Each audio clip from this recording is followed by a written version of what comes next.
তো আজি সংবাদমেলত আপোনালোক আহি উপস্থিত হোৱাৰ কাৰণে মই জিলা সমিতিৰ তৰফৰ পৰা আপোনালোকক হিয়াভৰা কৃতজ্ঞতা জনাইছোঁ, ধন্যবাদ জনাইছোঁ। আশা ৰাখিছোঁ আগন্তুক দিনতো সংবাদ জগতৰ লগত জড়িত শিৱসাগৰৰ বিশিষ্ট সাংবাদিকসকলে আমাক সকলো দিশৰ পৰা সহায় সহযোগিতা পৰামৰ্শ প্ৰদান কৰি ভাৰতীয় জনতা পাৰ্টিৰ সাংগঠনিক দিশ শক্তিশালী কৰাত আপোনালোকে সদায় মাৰ্গদৰ্শক ৰূপে আমাক দিগদৰ্শন কৰিব, এই আশা আপোনালোকৰ পৰা ৰাখিলোঁ।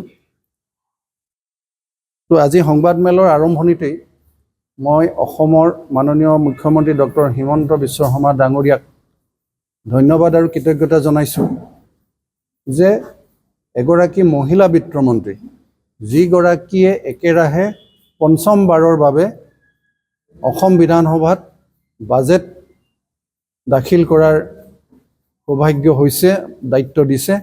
আৰু মাননীয় বিত্তমন্ত্ৰী শ্ৰদ্ধাৰ অজন্তা নেওগ ডাঙৰীয়ানীকো এখন সৰ্বাংগ সুন্দৰ জনমুখী বাজেট অসমবাসীলৈ আগবঢ়াই দিয়াৰ বাবে আমি শিৱসাগৰ জিলা সমিতিৰ তৰফৰ পৰা আন্তৰিক কৃতজ্ঞতা জনাইছোঁ।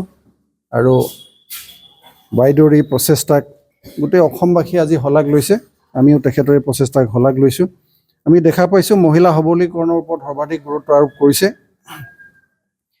বিশেষকৈ মুখ্যমন্ত্ৰী মহিলা উদ্যমিতা অভিযান যিটো চলি আছে,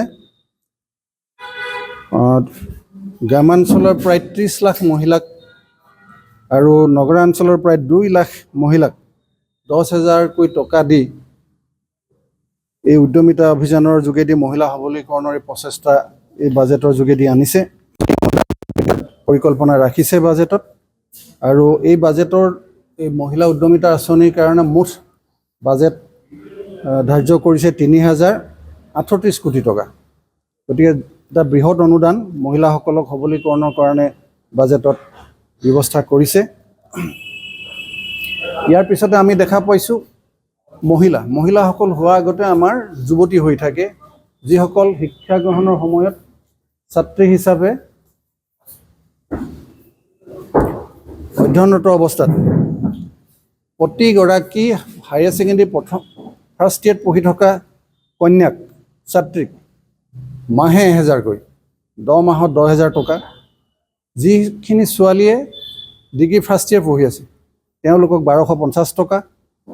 যিবিলাক ছাত্ৰীয়ে ইউনিভাৰ্চিটিত প্ৰথম বৰ্ষত গৈছে, BEdৰ প্ৰথম বৰ্ষত নামভৰ্তি কৰিছে, তেওঁলোকক মাহে 2,500 টকাকৈ দিয়াৰ এই ব্যৱস্থা নিযুত মইনা আঁচনিৰ যোগেদি অসম চৰকাৰৰ তৰফৰ পৰা এই বাজেটৰ আনিছে।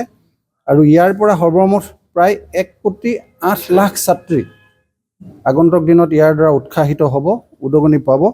আৰু এই শিতানত বাজেটত আমি দেখা পাইছোঁ প্ৰায় 4.3 লাখ ছাত্ৰীক উপকৃত কৰিবৰ কাৰণে 391 কোটি টকা ধাৰ্য কৰিছে। গতিকে যথেষ্ট এটা ডাঙৰ অনুদান ইয়াত ধাৰ্য কৰা হৈছে। আৰু এটা দেখা পাইছোঁ মুখ্যমন্ত্ৰী জীৱন প্ৰেৰণা আঁচনি। ইয়াত যিসকল যুৱতী ছাত্ৰ ছাত্ৰী গ্ৰেজুৱেশ্যন কৰাৰ পিছত তেখেতলোকে যেতিয়াই গ্ৰেজুৱেশ্যন সম্পূৰ্ণ হয় তাৰপিছত চাকৰিৰ সন্ধান কৰে। গতিকে সেই চাকৰি সন্ধানকাৰী সেই শিক্ষিত গ্ৰেজুৱেট ল'ৰা ছোৱালীখিনি চৰকাৰে আৰু প্ৰত্যেককে 25,000 টকাকৈ এবছৰৰ কাৰণে সাহাৰ্য দিব, যাতে তেওঁলোকে সেই এবছৰতে তেওঁলোকে আত্মসংস্থাপনৰ কাৰণে বা চাকৰিৰ ক্ষেত্ৰত যাতে তেওঁলোকে সহায় হয়, এই ব্যৱস্থা এই বাজেটৰ যোগেদি আনিছে। লগতে ইউনিভাৰ্চিটিৰ যিবোৰ গৱেষক শিক্ষাৰ্থী, ৰিচাৰ্চ যিবোৰ স্কলাৰ, তেওঁলোকক মাহে বছৰেকত 25,000 টকা। তেখেতলোককো সেই গৱেষক ছাত্ৰ ছাত্ৰীসকলক 25,000 টকাকৈ চৰকাৰৰ ফালৰ পৰা দিবলৈ সিদ্ধান্ত লৈছে। আৰু যিখিনি আৰ্থিকভাৱে সক্ষম, সেই আৰ্থিকভাৱে সক্ষম ছাত্ৰ ছাত্ৰীসকলৰ কথাও চিন্তা কৰি এই বাজেটত বছৰেকত 50,000 টকা তেওঁলোকক সহায় কৰিবৰ কাৰণে প্ৰভিজন ৰাখিছে। আৰু ইয়াৰ কাৰণে মুঠ প্ৰয়োজন হৈছে 25 কোটি টকা। আৰু এই 25 কোটি টকা চৰকাৰে এই বাজেটত ধাৰ্য কৰিছে। আমি নিশ্চিত যে এই জীৱন প্ৰেৰণা আঁচনিৰ যোগেদি আমাৰ শিক্ষিত যুৱক যুৱতীসকল, ইউনিভাৰ্চিটিৰ ৰিচাৰ্চ স্কলাৰসকল আৰু আমাৰ বিশেষভাৱে সক্ষম ছাত্ৰ ছাত্ৰীসকল যথেষ্ট পৰিমাণে উপকৃত হ'ব। পৰৱৰ্তী পৰ্যায়ত আমি আৰু দেখিছোঁ CM আত্মনিৰ্ভৰ অসম আঁচনি। মুখ্যমন্ত্ৰী আত্মনিৰ্ভৰ অসম আঁচনিৰ যোগেদি আমাৰ 2 লাখ টকাকৈ নিবনুৱা যুৱক যুৱতীক দি সহায় কৰাৰ ব্যৱস্থা কৰিছে। আৰু যিসকলে বৃত্তিগত ডিগ্ৰী যিসকল যুৱক যুৱতীয়ে লৈছে তেখেতলোকক 5 লাখ টকালৈকে দিয়াৰ প্ৰভিজন ৰাখিছে, 5 লাখ। আৰু এই টোটেল যি ধনৰাশি হ'ব তাৰ 4% বিশেষভাৱে সক্ষম যুৱক যুৱতীৰ কাৰণে সংৰক্ষিত কৰি ৰাখিছে। আৰু সৰ্বমুঠ বাজেট প্ৰভিজন হৈছে 773 কোটি টকা। গতিকে এটা বৃহৎ ধনৰাশি এই যুৱক যুৱতীসকলক সহায় কৰিবৰ কাৰণে অনুদান হিচাপে বাজেটত আনিছে। আৰু আমি এটা কথা দেখিছিলোঁ যে আমাৰ চৰকাৰ দ্বিতীয়বাৰ অসমত বিজেপি চৰকাৰ গঠন হোৱাৰ লগে লগেই নিৰ্বাচনৰ সময়ত আমাৰ ঘোষণা কৰা হৈছিল যে 1 লাখ যুৱক যুৱতীক, নিবনুৱা যুৱক যুৱতীক চাকৰি দিয়া হ'ব, সংস্থাপন দিয়া হ'ব। ইয়াৰ উপৰি আমি দেখিছোঁ খাদ্য সুৰক্ষাৰ ক্ষেত্ৰত নেশ্যনেল ফুড ছিকিউৰিটি এক্ট 2013 অধিনিয়ম অনুসৰি আমাৰ 84% গ্ৰামীণ আৰু 60% আৰবানৰ যিসকল হিতাধিকাৰী তেখেতলোকক সহায় কৰিবৰ কাৰণে প্ৰতি কিলো মচুৰ দাইলত 25 টকাকৈ ৰাজসাহাৰ্য, প্ৰতি কিলো চেনিত 20 টকাকৈ ৰাজসাহাৰ্য আৰু প্ৰতি কিলো নিমখত 10 টকাকৈ ৰাইজ সাহাৰ্য দিবৰ কাৰণে ব্যৱস্থা কৰিছে। আৰু এই সাহাৰ্য সমগ্ৰ অসমতে দিওঁতে যথেষ্টখিনি ধনৰাশিৰ প্ৰয়োজন হ'ব আৰু বাজেটত 370 কোটি টকা ইয়াৰ কাৰণে ধাৰ্য কৰা হৈছে। এতিয়া আৰু এটা আমি দেখিছোঁ 200 বছৰীয়া যিটো আমাৰ অসমৰ চাহ উদ্যোগ, এই চাহ উদ্যোগত অসমৰ চাহ শ্ৰমিকসকলৰ সংখ্যা প্ৰায় 6.8 লাখ, প্ৰায় 6.8 লাখ শ্ৰমিকে চাহ বাগানবিলাকত কৰ্মৰত হৈ আছে। আৰু আমাৰ চৰকাৰৰ তৰফৰ পৰা তেখেতলোকক এককালীন সাহাৰ্য হিচাপে এই 6.8 লাখ শ্ৰমিকক 5,000 টকাকৈ আৰ্থিক অনুদান, এককালীন আৰ্থিক অনুদান দিয়াৰ কাৰণে ব্যৱস্থা কৰিছে।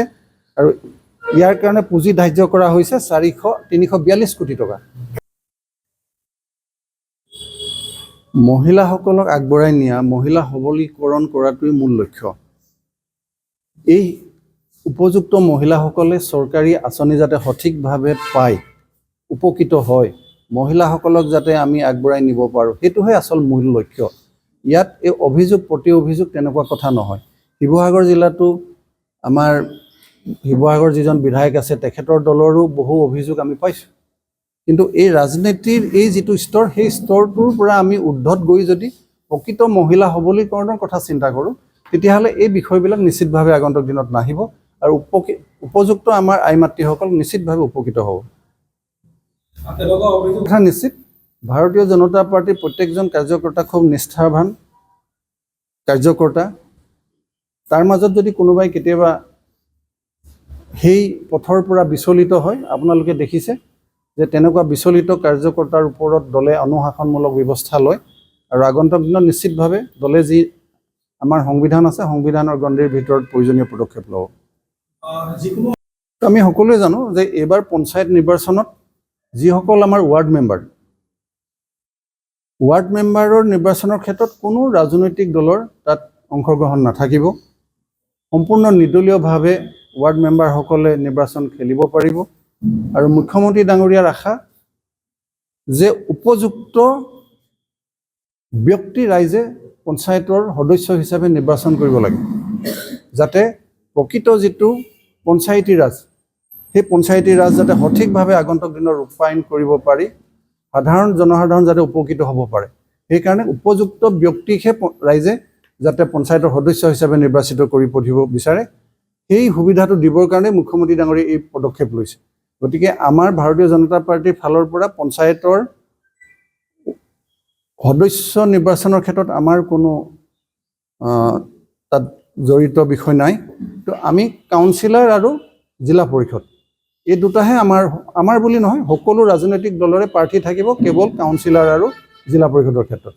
তো আমি চেষ্টা কৰিম যে ৰাইজে বিচৰা উপযুক্ত মানে কি, যিজনে জয়ী হোৱাৰ পিছত জনতাৰ সেৱাত 24 ঘণ্টা নিমজ্জিত হৈ থাকিব পাৰে। যাৰ মূল উদ্দেশ্যটো হৈছে ৰাইজক সেৱা, সেই মানসিকতাৰ প্ৰাৰ্থীক আমি ৰাইজৰ বাবে আগবঢ়াই দিবলৈ চেষ্টা কৰিম আৰু আমি নিশ্চিত শিৱসাগৰবাসী ৰাইজে আমাৰ সিদ্ধান্তক আঁকোৱালি ল'ব, আমাক আশীৰ্বাদ দিব।